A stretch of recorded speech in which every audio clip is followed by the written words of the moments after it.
नमस्कार, मेरा नाम डॉक्टर समर्थ गुप्ता है। मैं कनिष्क हॉस्पिटल में एज ए कंसल्टेंट पल्मोलॉजिस्ट हूँ, जो कि देहरादून में स्थित है। आज 2 मई 2023 को हम सब लोग वर्ल्ड एस्थमा डे मना रहे हैं और इस बार की जो थीम है वो है एस्थमा केयर फॉर ऑल। तो हम इस प्लेटफॉर्म के थ्रू आपको कुछ एस्थमा के बारे में बताना चाहते हैं कि ये क्या है, क्या इसके लक्षण हैं, क्या इसके रिस्क फैक्टर है, क्या ट्रिगर्स है, कैसे हम इससे बचें और कैसे हम इसको डायग्नोज या हम इसको ट्रीट करते हैं।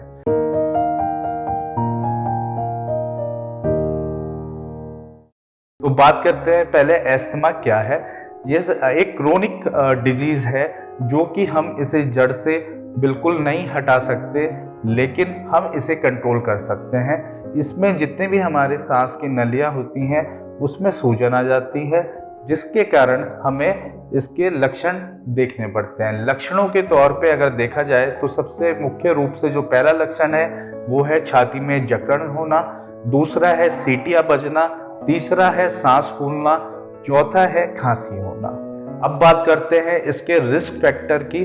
रिस्क फैक्टर में अगर आप कहीं पे काम करते हैं तो ऑक्यूपेशनल एक्सपोजर यानी कि वर्क प्लेस इरिटेंट्स होते हैं। जैसे कि अगर आप किसी खदानों में काम करते हैं या स्टोन क्रेशर में काम करते हैं, किसी फैक्ट्रीज में काम करते हैं, तो जो उसका धुएं का उत्पादन होता है वो भी एक तरीके से रिस्क फैक्टर है। सेकंड है एयर पोल्यूशन। बहुत सारी केमिकल फैक्ट्रीज होती हैं जिनका धुआं, या फिर आप कह लें कि ऑटोमोबाइल्स होते हैं उसका कंबशन होता है धुएं का, तो वो भी हमारे लिए एक रिस्क फैक्टर है एस्थमा के लिए। थर्ड है जेंडर। अगर देखा जाए तो ये मेल्स में मोर कॉमन होता है कंपैरेटिव टू फीमेल्स। चौथा रेस।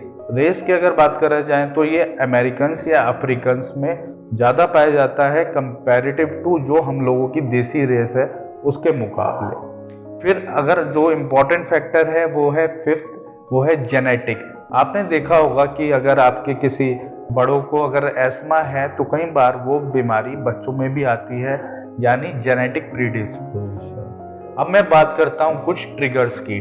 ट्रिगर्स मतलब कि पॉलन ग्रेन्स। पॉलन ग्रेन्स जैसे कि धान कट रहे हैं या फिर कहीं पे गेहूं का कुछ हो रहा है, तो जो उसके बुरादे की स्मेल आती है वो कई बार हमारे एस्थमा के जो सिम्टम्स होते हैं या लक्षण मैं बोलूँ उनको फ्लेयर कर देती है।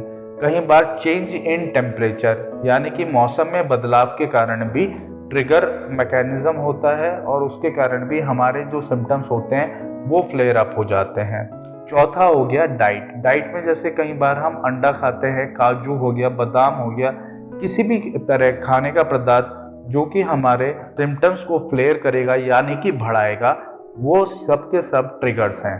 ट्रिगर मैं यहाँ इसलिए बता रहा हूँ क्योंकि ये जानना बहुत ज़्यादा ज़रूरी है कि आपको इन सब जो भी मैंने ट्रिगर्स बताए किस चीज़ से आपके जो एस्थमा के सिम्टम्स हैं या एस्थमा के लक्षण हैं किस चीज़ से ज़्यादा बढ़ते हैं। किसी के धान काटने से बढ़ते हैं, किसी के मौसम बदलाव होने से बढ़ जाते हैं, किसी के ठंड में ज़्यादा होते हैं, किसी को अगर कोई स्मोक कर लेता है वो तब होता है। अब मैं बात करता हूँ इसको हम पकड़े कैसे, इसको डायग्नोस कैसे करें, पता कैसे चले कि यह एस्थमा है। अगर एस्थमा को जानना है तो सबसे पहले एक तो इसकी क्लिनिकल हिस्ट्री यानी डिटेल्ड एग्जामिनेशन, जो भी मरीज़ हैं उनका पूरा जांच पड़ताल पहला। दूसरा, उनके बारे में सारी चीज़ें पता होनी चाहिए कि क्या उनकी क्लिनिकल हिस्ट्री है। तीसरा, फिर टेस्ट आते हैं। टेस्ट के तौर पे अगर मैं बात करता हूं तो कुछ ब्लड टेस्ट होते हैं, कुछ डायग्नोस्टिक टेस्ट होते हैं। डायग्नोस्टिक टेस्ट में है पल्मोनरी फंक्शन टेस्ट और फिनो। फेफड़ों की जो ये क्षमता की जांच में मैं बात कर रहा हूँ, केवल 6 सेकंड का टेस्ट है। इससे डरे ना, घबराए ना और आराम से आप इसको कर सकते हैं। अब बात करते हैं ट्रीटमेंट पार्ट की। ट्रीटमेंट के आधार पे अगर देखा जाए तो हमारे पास इन्हेलर है। इन्हेलर हम इन्हेल्ड मेडिकेशन यानी कि जो इन्हेल्ड मेडिकेशन के बारे में एक मिथ है लोगों का कि हम नहीं लेना है, ये मिथ मैं इससे एग्री नहीं करता हूँ। ये प्लीज़ ना रखें। जो भी आप सांस का पंप या सांस के कैप्सूल आप ले रहे हैं उसकी जो मात्रा है माइक्रोग्राम्स में जा रही है, और माइक्रोग्राम्स में जाते हुए वो केवल लंग्स में जा रही है और कहीं नहीं जा रही, यानी केवल फेफड़ों तक जा रही है। और वो उसकी क्वांटिटी इतनी कम है कि वो केवल और केवल लंग्स तक ही जा रही है, इससे ज़्यादा नहीं जा रही है, यानी आपके और किसी ऑर्गन्स को वो डैमेज नहीं कर रही है।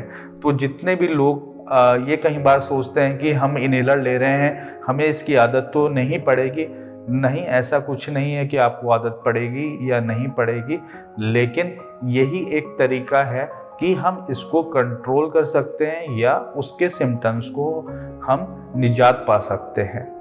फिर आखिरी में मैं बताना चाहता हूँ कुछ प्रिकॉशन टिप्स जो कि आप सब लोग ले सकते हैं या आपको लेना चाहिए जिनको भी एस्मा जैसे एस्मा डायग्नोस हुआ है या फिर एस्मा के सिम्टम्स हैं। पहला और मोस्ट इम्पॉर्टेंट है ट्रिगर जितने भी मैंने बताए आप उनसे दूर रहिएगा।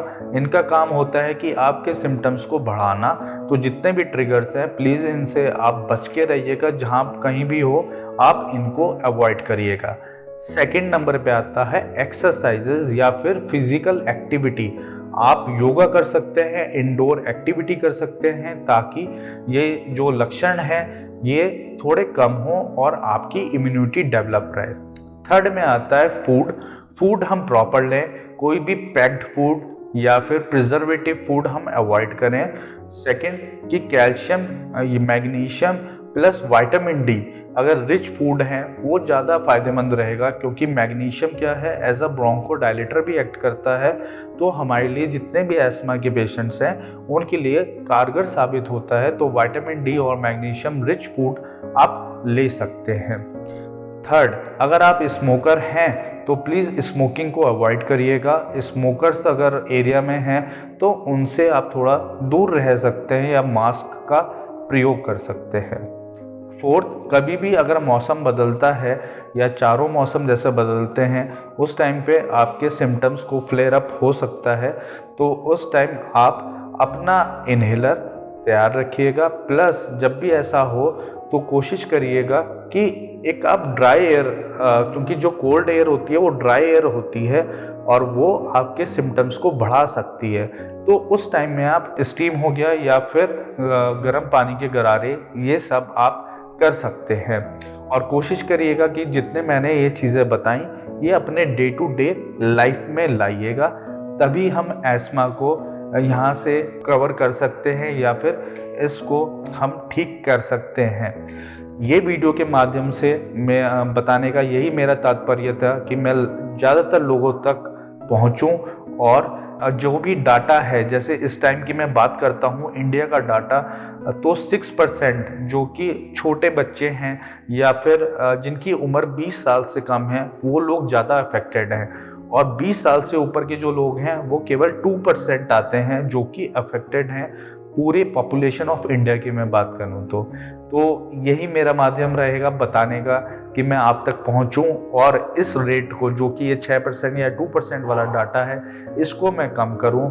और अगर मेरी जो वीडियो है आपको थोड़ा सा भी समझ में आई हो या ना भी आई हो तो मैं कनिष्क हॉस्पिटल देहरादून में 24/7 मिलता हूं। आप अगर एस्थमा के रिगार्डिंग कुछ भी आपके क्वारीज हैं या कुछ भी आपका कंट्रोल नहीं हो पा रहा है या कैसे रिलीव करें सिम्टम्स को, अगर आप इससे निजात नहीं पा रहे हैं तो आप मुझे कांटेक्ट कर सकते हैं। बाकी अन्य बीमारी भी जो कि छाती रोग से संबंधित है आप मुझे उसके लिए संपर्क कर सकते हैं। चलिए, बहुत बहुत धन्यवाद मुझे इतनी देर सुनने के लिए।